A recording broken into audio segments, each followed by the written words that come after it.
नमस्कार साथियों, स्वागत है आज की 50 बड़ी और धमाकेदार खबरों के सफर में। बताइए आप हमें किस जगह से देख रहे हैं, कमेंट में जरूर लिखिए। अगर अभी तक चैनल को लाइक और सब्सक्राइब नहीं किया है तो फटाफट कर लीजिए, क्योंकि आगे आने वाली खबरें हैं एक से बढ़कर एक। राहुल गांधी ने कहा कि अगर संविधान पर कोई हमला होगा तो वे सबसे पहले उसके खिलाफ खड़े रहेंगे। उनका आरोप है कि बीजेपी संविधान को खत्म करना चाहती है और लोकतंत्र को कमजोर कर रही है। राहुल गांधी बोले कि संविधान की रक्षा के लिए उनका संघर्ष जारी रहेगा। केंद्रीय मंत्री रामदास अठावले ने उनके बयान को खारिज किया। उन्होंने कहा कि संविधान पूरी तरह सुरक्षित है और कोई खतरा नहीं है। आम आदमी पार्टी के नेता संजय सिंह ने बीजेपी पर जमकर हमला बोला। उन्होंने कहा कि हिंदू समाज को नहीं बल्कि मोदी की कुर्सी को खतरा है। संजय सिंह बोले कि बीजेपी डर और झूठ फैलाकर राजनीति कर रही है। उनका कहना है कि ऐसे बयान सिर्फ लोगों को गुमराह करने के लिए हैं। उन्होंने कहा कि बीजेपी लोकतंत्र को कमजोर करने की कोशिश कर रही है। तृणमूल कांग्रेस के नेता अभिषेक बनर्जी ने चुनाव आयोग पर आरोप लगाए। उन्होंने कहा कि वोट की चोरी ईवीएम से नहीं बल्कि वोटर लिस्ट से हो रही है। मुख्य चुनाव आयुक्त पर भी गंभीर आरोप लगाए गए। अभिषेक बनर्जी ने प्रेस कॉन्फ्रेंस में यह मुद्दा उठाया। उन्होंने कहा कि आयोग से मुलाकात के बाद भी वे संतुष्ट नहीं हैं। भाजपा नेता संगीत सोम ने अभिनेता शाहरुख खान पर विवादित बयान दिया। उन्होंने कहा कि बांग्लादेश में हिंदुओं पर अत्याचार हो रहे हैं, फिर भी आईपीएल में वहां के खिलाड़ियों को खरीदा जा रहा है। उन्होंने दावा किया कि शाहरुख की टीम ने मुस्तफिजुर रहमान को 9 करोड़ में खरीदा। उनके इस बयान से नया विवाद खड़ा हो गया है। नए साल के पहले दिन लोगों को महंगाई का झटका लगा है। 1 जनवरी से देश भर में कमर्शियल गैस सिलेंडर महंगा हो गया। कंपनियों ने 111 प्रति सिलेंडर के हिसाब से दाम बढ़ा दिए। नई दरें जारी कर एजेंसियों को निर्देश दे दिए गए हैं। महंगाई का असर अब रेस्टोरेंट और होटल व्यवसाय पर भी पड़ेगा।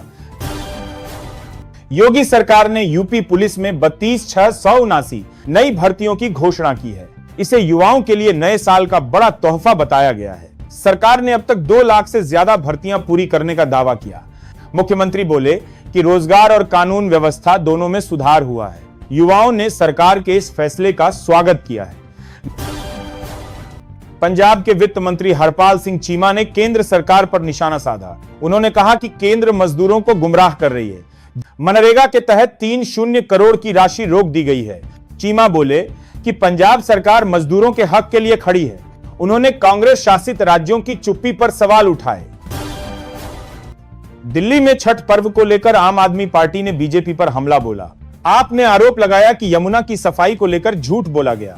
नेताओं ने हवन कर सूर्य देव और छठी मैया से क्षमा मांगी। उनका कहना है कि सीवर के पानी में लोगों को स्नान कराया गया। इससे पूर्वांचल समाज की भावनाओं को ठेस पहुंची है। भारत और पाकिस्तान ने नए साल पर परमाणु स्थलों की सूची साझा की। यह परंपरा पिछले 34 सालों से निभाई जा रही है। भारत ने 17 स्थलों की जानकारी पाकिस्तान को दी, जबकि पाकिस्तान ने 25 परमाणु स्थलों की सूची सौंपी। यह कदम दोनों देशों के बीच विश्वास बढ़ाने की दिशा में है। बिहार के मुख्यमंत्री नीतीश कुमार ने बड़ा ऐलान किया है। अब राज्य में जमीन से जुड़े सभी दस्तावेज ऑनलाइन होंगे। सरकार ने कहा कि इससे भ्रष्टाचार और बिचौलियों पर रोक लगेगी। जमीन के सभी कागजात डिजिटल रिकॉर्ड में दर्ज किए जाएंगे। नीतीश कुमार बोले कि डिजिटलीकरण से पारदर्शिता बढ़ेगी। सुप्रिया सुले ने गौतम अडानी से मुलाकात पर सफाई दी। उन्होंने कहा कि अडानी पिछले 30 सालों से बारामती आते रहे हैं। हर दिवाली पर वे शरद पवार को शुभकामनाएं देने भी आते हैं। सुले ने कहा कि यह कोई राजनीतिक मुलाकात नहीं थी। उन्होंने बताया कि इससे पहले भी ऐसी कई बैठकें होती रही हैं। केंद्र सरकार ने निमेसुलाइड दवा पर बड़ा फैसला लिया है। 100 मिलीग्राम से ज्यादा मात्रा वाली दवाओं के उत्पादन और बिक्री पर रोक लगाई गई। सरकार ने कहा कि यह स्वास्थ्य सुरक्षा के लिहाज से जरूरी है। अब ये दवाएं मेडिकल स्टोर से हटा दी जाएंगी। खांसी के सिरप पर भी सरकार ने नए सख्त निर्देश जारी किए हैं। आरएसएस प्रमुख मोहन भागवत ने सामाजिक एकता पर जोर दिया। उन्होंने कहा कि यह देश सभी का है और सभी को साथ लेकर चलना चाहिए। भागवत बोले कि भेदभाव की भावना खत्म करना जरूरी है। लोगों को जाति, भाषा और धन के आधार पर नहीं बांटना चाहिए। उन्होंने कहा कि सद्भाव की शुरुआत मन से होती है। अखिलेश यादव ने यूपी पुलिस भर्ती में आयु सीमा बढ़ाने की मांग की। उन्होंने कहा कि सरकार की देरी से कई युवा ओवरेज हो गए हैं। अखिलेश बोले कि यह युवाओं के साथ अन्याय है। उन्होंने योगी सरकार पर बेरोजगारों से झूठे वादे करने का आरोप लगाया। सपा अध्यक्ष ने कहा कि युवाओं के हक की लड़ाई जारी रहेगी। बीजेपी अध्यक्ष जेपी नड्डा ने कांग्रेस पर तीखा हमला बोला। उन्होंने कहा कि कांग्रेस झूठ परोसने की राजनीति कर रही है। नड्डा बोले कि झूठ फैलाने के अलावा कांग्रेस के पास कुछ नहीं बचा। उन्होंने कहा कि जनता ने कांग्रेस को हर चुनाव में नकार दिया है। बीजेपी अध्यक्ष ने विपक्ष से रचनात्मक राजनीति की अपील की। सुहेलदेव भारतीय समाज पार्टी के नेता अनिल राजभर ने कांग्रेस पर निशाना साधा। उन्होंने कहा कि जल्द ही देश कांग्रेस मुक्त होगा। राजभर बोले कि जनता अब इन पार्टियों की सच्चाई जान चुकी है। उन्होंने टीएमसी और कांग्रेस दोनों को अवसरवादी करार दिया। उनका दावा है कि बीजेपी ही विकास का असली विकल्प है। टीएमसी नेता कुणाल घोष ने अमित शाह पर तंज कसा। उन्होंने कहा कि अमित शाह एक फ्लॉप ज्योतिषी हैं। कुणाल बोले कि 2021 में शाह ने बंगाल में 200 सीटों का दावा किया था, लेकिन बीजेपी सिर्फ 77 सीटों पर सिमट गई। उन्होंने कहा कि शाह की भविष्यवाणी हमेशा उल्टी होती है। कांग्रेस नेता अधीर रंजन चौधरी ने टीएमसी पर गंभीर आरोप लगाए। उन्होंने कहा कि ममता बनर्जी की पार्टी वोटर लिस्ट में गड़बड़ी कर रही है। चौधरी बोले कि चुनावी प्रक्रिया में सीधा हस्तक्षेप हो रहा है। उन्होंने एएनआई से बातचीत में यह बयान दिया। कांग्रेस नेता ने निष्पक्ष चुनाव की मांग की। असम के मुख्यमंत्री हेमंत बिस्वा शर्मा ने सख्त कदम उठाने की बात कही। उन्होंने कहा कि एक हफ्ते में विदेशी घोषित लोगों को वापस भेजा जाएगा। शर्मा बोले कि अगले 5 साल अवैध विदेशियों को बाहर करने में मिसाल बनेंगे। उन्होंने बताया कि हाल में 18 बांग्लादेशियों को वापस भेजा गया है। राज्य में 14 लाख बीघा जमीन अतिक्रमण से मुक्त कराई गई है। 1 फरवरी से बीड़ी, सिगरेट और पान मसाला महंगे हो जाएंगे। सरकार नया शेष टैक्स लगाने जा रही है। यह कदम तंबाकू उत्पादों की खपत घटाने के लिए है। महंगाई का सीधा असर आम लोगों की जेब पर पड़ेगा। सरकार ने कंपनियों को नई दरें लागू करने के निर्देश दिए हैं। एआईएमआईएम प्रमुख असदुद्दीन ओवैसी ने चीन के बयान पर सवाल उठाया। उन्होंने कहा कि चीन का यह दावा हैरान करने वाला है कि उसने भारत पाक सीजफायर में मध्यस्थता की थी। ओवैसी ने केंद्र सरकार से इस दावे को आधिकारिक रूप से खारिज करने की मांग की। उन्होंने कहा कि भारत किसी तीसरे देश का दखल बर्दाश्त नहीं करेगा। ओवैसी ने केंद्र से साफ साफ बयान देने की अपील की। यूपी के मंत्री जयवीर सिंह ने अभिषेक बनर्जी के बयान पर पलटवार किया। उन्होंने कहा कि विपक्ष एसआईआर को लेकर जनता को गुमराह कर रहा है। जयवीर बोले कि सुप्रीम कोर्ट में भी उन्हें मूंग की खानी पड़ी।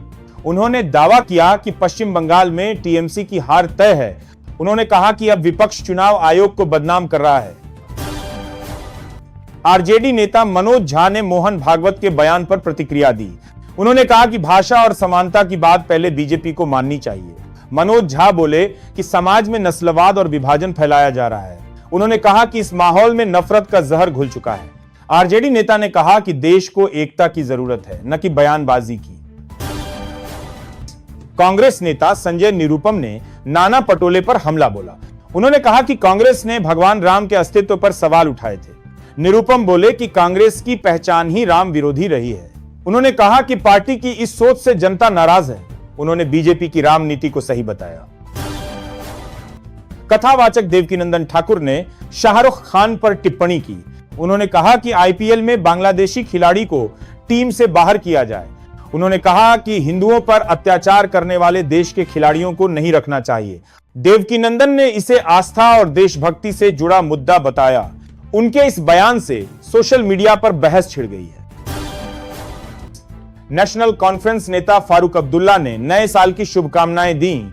उन्होंने भारत और पड़ोसी देशों के बीच दोस्ती की कामना की। फारूक बोले कि देश में अमन और शांति बनी रहनी चाहिए। उन्होंने कहा कि अच्छे रिश्ते ही प्रगति की पहचान है। उन्होंने जनता से सौहार्द और भाईचारे की अपील की। नए साल के पहले दिन सोने चांदी की कीमतों में गिरावट आई। 24 कैरेट सोने का भाव 1,33,151 प्रति 10 ग्राम पर पहुंच गया। चांदी की कीमतों में भी हल्की कमी दर्ज की गई है। विशेषज्ञों के मुताबिक निवेशकों की बिकवाली से यह गिरावट आई। उम्मीद है आने वाले हफ्तों में फिर से सुधार देखने को मिलेगा। कोलकाता में अमित शाह के दौरे के दौरान कांग्रेस ने विरोध प्रदर्शन किया। प्रदेश अध्यक्ष शुभंकर सरकार के नेतृत्व में कार्यकर्ताओं ने गो बैक के नारे लगाए।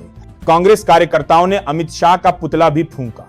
प्रदर्शन के दौरान पुलिस और कार्यकर्ताओं के बीच धक्का मुक्की हुई। यह प्रदर्शन शाह की रैली के विरोध में आयोजित किया गया था। सपा अध्यक्ष अखिलेश यादव ने बंगाल चुनाव पर बड़ा दावा किया। उन्होंने कहा कि 2026 में ममता बनर्जी फिर से जीत हासिल करेंगी। अखिलेश बोले कि बीजेपी की साजिशें जनता नाकाम कर देगी। उन्होंने कहा कि बंगाल की जनता ममता बनर्जी के साथ खड़ी है। सपा नेता ने विपक्षी एकता की भी बात कही। ममता बनर्जी ने अमित शाह और बीजेपी पर हमला बोला। उन्होंने कहा कि बंगाल के लोग अमित शाह से नाराज हैं। ममता ने आरोप लगाया कि बीजेपी बंगाली बोलने वालों को परेशान कर रही है। उन्होंने कहा कि उन्हें बांग्लादेशी कहकर निशाना बनाया जा रहा है। ममता बोली कि इससे लोगों में भारी गुस्सा है।